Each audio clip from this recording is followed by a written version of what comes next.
Noam, welcome to Cindy Sheehan Soapbox. Delighted to be with you.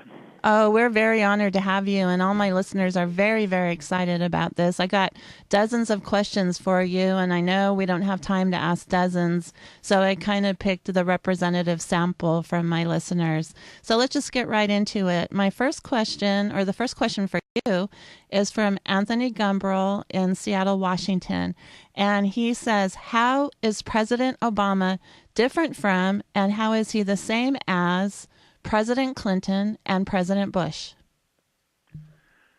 Well, he's somewhat different because circumstances are different. And if you take a look at the Clinton doctrine, which was presented quietly and politely and didn't arouse any antagonism, it was actually more extreme than Bush. I mean, his position was that the U.S. has the right to use force unilaterally in order to assure access to and control over markets and resources without even the pretexts that the Bush and the neocons insisted on.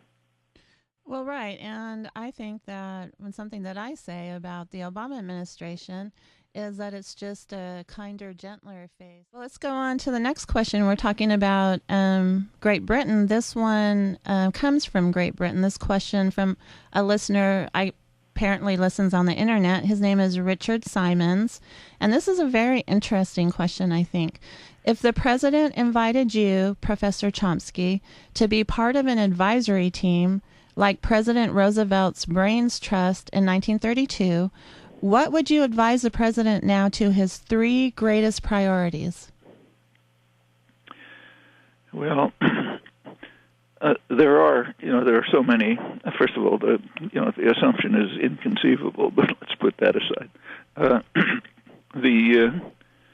There are quite an array of serious crises that we have to face. I mean, two of them stand out because they are literally crises of species survival. Mm-hmm. One is the environmental crisis. The other, right. Well, there's the deniers now who, like you said, say that humans have nothing to do with this catastrophic climate change. That it's all cyclical. Yeah, and that's about 2/3 of Americans. Virtually no scientists, and nobody knows anything. Except for, like you said, the corporatists who are fighting for clean coal. And you see, and that's really quite interesting because if you were to interview ExxonMobil executives, they would agree with the scientists. They know how serious it is. But in their institutional framework, it's not that they're bad people. You want to be a ExxonMobil executive, you're committed to try to maximize short-term profit and market share. If you don't do that, you're out. So you can be a nice guy and still be working hard to destroy the possibility for your grandchildren to survive.